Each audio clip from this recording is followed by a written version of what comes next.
بسم اللہ الرحمن الرحیم۔ السلام علیکم ویورز، ہمیشہ کی طرح سب سے پہلے آپ سے ریکویسٹ ہے کہ اگر ابھی تک آپ نے میرے چینل کو سبسکرائب نہیں کیا تو کائنڈلی سبسکرائب کر لیجئے اور بیل آئیکن کو بھی پریس کر لیجئے تاکہ آنے والی نیو ویڈیوز کی نوٹیفیکیشنز آپ کو ان ٹائم مل سکیں۔ آج جو ٹاپک چوز کیا ہے وہ ہے ڈیفیمیشن، اور ڈیفیمیشن کے کیس ہونے کی صورت میں ایکسیپشنز کیا لی جا سکتی ہیں۔ سب سے پہلے بات کریں گے ڈیفیمیشن یعنی ازالہ حیثیت عرفی۔ سیکشن 499، جو کوئی شخص ایسی باتوں کے ذریعے سے جو تلفظ سے ادا کی جائیں یا جن کا پڑھایا جانا مقصد ہو،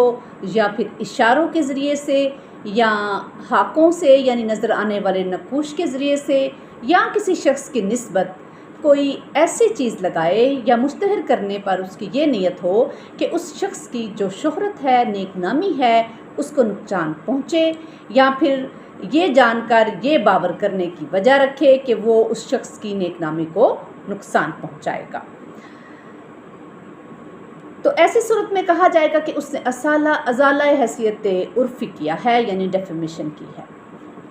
مشتہر کرنے کا مطلب یہ ہے کہ ہتک آمیز مضمون شائع کیا جائے، یعنی جس شخص کی نیک نامی کے بارے میں ہتک آمیز مضمون لکھا جائے، اس کے علاوہ بھی وہ دوسرے اشخاص کو اس سے مطلع کیا جائے، تو پھر وہ ڈیفیمیشن کہلائے گا۔ مثال کے طور پر الف سے بے جو ہے وہ دیانتدار آدمی ہے، اس نے جیم کی گھڑی ہرگز نہیں چرائی تھی، لیکن یہ بات باور کرانے سے کہ بے نے جیم کی گھڑی چرائی ہے تو یہ ازالہ حیثیت عرفی ہے، اور الف اس کے اوپر جو الزام لگاتا ہے وہ ڈیفیمیشن کا مرتکب ہوتا ہے۔ اسی طرح اگر الف سے پوچھا جائے کہ بے کی گھڑی کس نے چرائی ہے اور الف جیم کی طرف اشارہ کرے اور یہ باور کرانے کی نیت سے کہ جیم نے ہی وہ گھڑی چرائی ہے، تو یہ بھی ازالہ حیثیت عرفی یعنی کہ ڈیفیمیشن ہے۔ اسی طرح سے ایک مثال یہ ہے کہ الف ایک دکاندار بے جو اس کا کارندہ ہے اس سے کہتا ہے کہ تم جیم کے ہاتھ کوئی چیز نہ بیچو، اس لیے کہ وہ تم کو خراب کرے گا، بجائے یہ کہ وہ نقد لے، کیونکہ اس کی دیانتداری پر وہ اعتماد نہیں رکھتا، تو الف اس مستثنیٰ میں داخل ہے کہ اگر اس نے یہ الزام جو ہے وہ اپنی ذاتی غرض کی وجہ سے لگایا ہے۔ اسی طرح الف نے ایک کتاب تصنیف کی، بے اس پر تبصرہ کرتے ہوئے کہتا ہے کہ اس کتاب کا مصنف کوئی ضعیف العقل ہے، یا الف کی کتاب فحش گوئی پر مبنی ہے، تو بے کے تبصرے پر ازالہ حیثیت عرفی کا اطلاق جو ہے وہ نہیں ہوگا، کیونکہ یہ عوام الناس کے مفاد کے لیے ہے کہ واقعی اگر اس کتاب میں فحش گوئی کی گئی ہے تو فحش باتیں لکھی گئی ہیں۔ ڈیفیمیشن کی جو سزا ہے وہ سیکشن 500 کی روح سے کوئی شخص کسی دوسری شخص کے ڈیفیمیشن کا باعث بنا ہو، اس کے ازالہ حیثیت عرفی کا باعث بنا ہو، تو اسے اتنی مدت کے لیے قید محض سزا دی جائے گی جو کہ 2 سال تک ہو سکتی ہے، یا جرمانے کی سزا، یا پھر سزا اور جرمانہ جو ہے وہ دونوں دیا جا سکتا ہے۔ اب کن صورتوں میں ڈیفیمیشن جو ہے وہ جائز مانا جاتا ہے، اور کچھ ایسی چیزیں ہیں جن میں ملزم ان میں سے کسی ایک کا سہارا لے کر اپنی صفائی لے سکتا ہے، یعنی ایکسیپشنز ہیں، جن میں سب سے پہلی بات جو ہے وہ سچ بات ہے کہ یہ ڈیفیمیشن کے زمرے میں نہیں آتا کہ اگر کوئی ایسی بات کسی سے منسوب کی جائے جو واقعی ہی اس میں موجود ہو اور اس کا اشتہا کرنا جو ہے وہ عوام الناس کے مفاد کے لیے ہو، لوگوں کے فائدے کے لیے ہو، تو یہ ڈیفیمیشن میں نہیں آئے گا۔ مثال کے طور پر کسی ڈبہ پیر کی غیر اخلاقی حرکات اور جہالت پر مبنی باتوں کو اس غرض سے اخبار وغیرہ یا اشتہارات کے ذریعے سے مشتہر کرنا کہ سادہ لوگ اس کے دام فریب میں نہ آئیں، یہ ڈیفیمیشن نہیں ہوگا۔ دوسری بات سرکاری ملازم کا چال چلن، یہ بھی ڈیفیمیشن نہیں ہے کہ کسی نیک نیتی سے کسی سرکاری ملازم کو اس کے فرائض منصبی کی ادائیگی کے سلسلے میں اس کے چال چلن کے بارے میں کوئی رائے ظاہر کی جائے کہ بشرطیکہ کا یہ رائے اس ملازم کے فرائض منصبی کے دوران نظر آنے والے چلن کے بارے میں ہو، نہ کہ اس کے علاوہ ہو۔ مثال کے طور پر کوئی سرکاری ملازم اپنے کام کی ادائیگی کے دوران عام پبلک کی بے عزتی کرتا ہے، یا کاٹ کھانے کو دوڑتا ہے، یا رشوت کے بغیر کوئی کام نہیں کرتا، تو نیک نیتی سے اس کی اصلاح کی خاطر یا لوگوں کی فائدے کے لیے اس کے بارے میں مشتہر کرنا جو ہے وہ ڈیفیمیشن کی روح میں نہیں آئے گا۔ اسی طرح عوامی مسئلے پر رائے زنی کرنا بھی ڈیفیمیشن نہیں ہے کہ کوئی ایسا مسئلہ جو عوام کے بارے میں ہو اور وہ بندہ جو عوامی مسئلے کے حل کے لیے بیٹھا ہے اس کے چال چلن کے بارے میں بات کرنا کہ آیا یہ بندہ تو اس قابل نہیں ہے یا اس کا تو خود ذاتی مفاد وابستہ ہے اور یہ لوگوں کے مفاد کو مد نظر نہیں رکھے گا، تو یہ چیز بھی ڈیفیمیشن میں نہیں آئے گی۔ اسی طرح سے عدالتی کارروائی کی رداد، کسی عدالت انصاف میں ہونے والی کارروائی کی درست رپورٹنگ کرنا یا اخبار وغیرہ میں اس کی رداد چھاپنا جو ہے وہ بھی ڈیفیمیشن نہیں ہے۔ اور کھلی کچہری میں کوئی کارروائی یا انکوائری یا جسٹس آف پیس کی کارروائی بھی اس میں شامل ہے۔ اسی طرح سے فیصلہ شدہ مقدمہ کے اوپر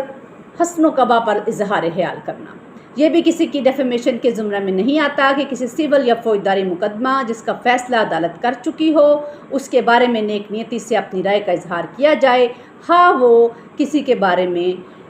اس کی شہرت یا نیک نامی کو نقصان ہی کیوں نہ پہنچاتا ہو۔ یعنی کہ اس کیس میں پیش ہونے والے کسی فریق یا گواہ کے چلن کے بارے میں جہاں تک کہ اس کیس میں اس کا اظہار ہوا ہو اس کے متعلق ہو، اس کے علاوہ نہ ہو۔ مثال کے طور پر الف کا یہ کہنا کہ فلاں کیس میں یعنی جس کا فیصلہ عدالت کر چکی ہے، بے کا بیان اتنا متضاد ہے کہ کوئی بددیانت یا احمق آدمی ہی دے سکتا ہے، یہ ڈیفیمیشن نہیں ہے۔ لیکن یہ کہنا کہ بے نے عدالت کے سامنے جو بیان دیا ہے وہ قابل اعتبار نہیں ہے کیونکہ میں جانتا ہوں کہ وہ ایک جھوٹا شخص ہے، اس استثناء میں نہیں آتا، کیونکہ الف جو ہے وہ بے کے جھوٹا ہونے کے بارے میں اپنی رائے کی بنیاد پر عدالت میں دیے گئے بیان کے علاوہ دوسرے مشاہدات پر رکھ رہا ہے۔ اس کے علاوہ ہے عوام کے سامنے پرفارمنس، یہ بھی ڈیفیمیشن نہیں ہے کہ ایسا شخص جس کی کارکردگی کے بارے میں نیک نیتی سے رائے کا اظہار کیا جائے، جس نے خود کو پبلک کے سامنے کسی پرفارمنس دکھانے کے لیے یا بطور منصف پیش کیا ہو، اس کے چال چلن کے بارے میں جتنا کہ اس کی کارکردگی کے سامنے آتا ہو اس کے علاوہ وہ بات نہ ہو۔ اسی طرح سے ماتحت کے بارے میں ریمارکس پاس کرنا بھی ڈیفیمیشن کے زمرے میں نہیں آتا کہ ایک شخص جو دوسرے شخص پہ اختیار رکھتا ہو، اس کا آفیسر ہو، وہ اپنے ماتحت اہلکار کے بارے میں دفتر کے کام کے چال چلن کے بارے میں کوئی الزامی ریمارکس دیتا ہے اگر، تو وہ بھی ڈیفیمیشن کے زمرے میں نہیں آئے گا۔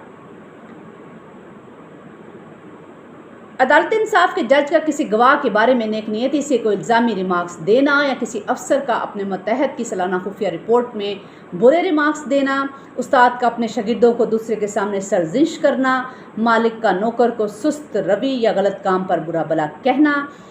جو سب اسی زمرے میں آتے ہیں اور ان پر ہتک عزت یعنی ڈیفیمیشن کا ایکٹ لاگو نہیں ہوتا۔ اسی طرح یہ بھی ڈیفیمیشن نہیں ہے کہ کسی کے بارے میں نیک نیتی سے اس کے افسران یا والد یا سرپرست کے پاس شکایت کی جائے۔ مثال کے طور پر الف کا بے کے خلاف اس کے والد سے شکوہ شکایت کرنا یا کسی کے خلاف ڈپٹی کمشنر سے جائز الزام لگانا سب اسی زمرے میں آتے ہیں اور یہ ازالہ حیثیت عرفی یعنی ڈیفیمیشن کے قانون پر لاگو نہیں ہوتے۔ اسی طرح سے یہ بھی ڈیفیمیشن نہیں ہے کہ کسی دوسرے کے چال چلن کے بارے میں الزام لگایا جائے، بشرطیکہ کا الزام نیک نیتی سے لگایا جائے یا شکایت کرنے والے مفاد کی خاطر لگایا جائے یا کسی دوسرے شخص یا پھر عوام کے مفاد کے بارے میں لگایا جائے۔ مثال کے طور پر الف جو ایک مجسٹریٹ ہے اور کسی انکوائری وغیرہ یا کسی دیگر رپورٹ میں یا اس کے جواب کے خلاف ڈسٹرکٹ مجسٹریٹ کو بھیجی گئی تھی، اس کے چال چلن کے بارے میں یہ الزام لگاتا ہے، تو اگر یہ الزام درست ہے اور نیک نیتی سے عوامی مفاد کے لیے لگایا گیا ہے تو یہ بھی ڈیفیمیشن کے زمرے میں نہیں آتا ہے۔ اسی طرح سے انتباہ کرنا یعنی کسی کو نیک نیتی سے متنبہ کرنا کہ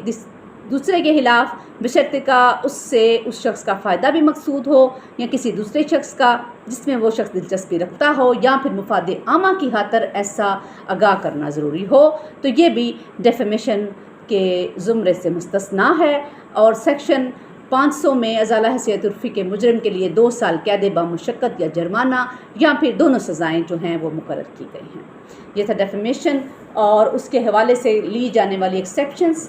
اور انشاءاللہ نیکسٹ نیو ٹاپک کے ساتھ آپ کی خدمت میں حاضر ہوں گے۔ اللہ تعالی ہم سب کا حامی و ناصر ہو، دعاؤں میں یاد رکھیے گا۔ شکریہ۔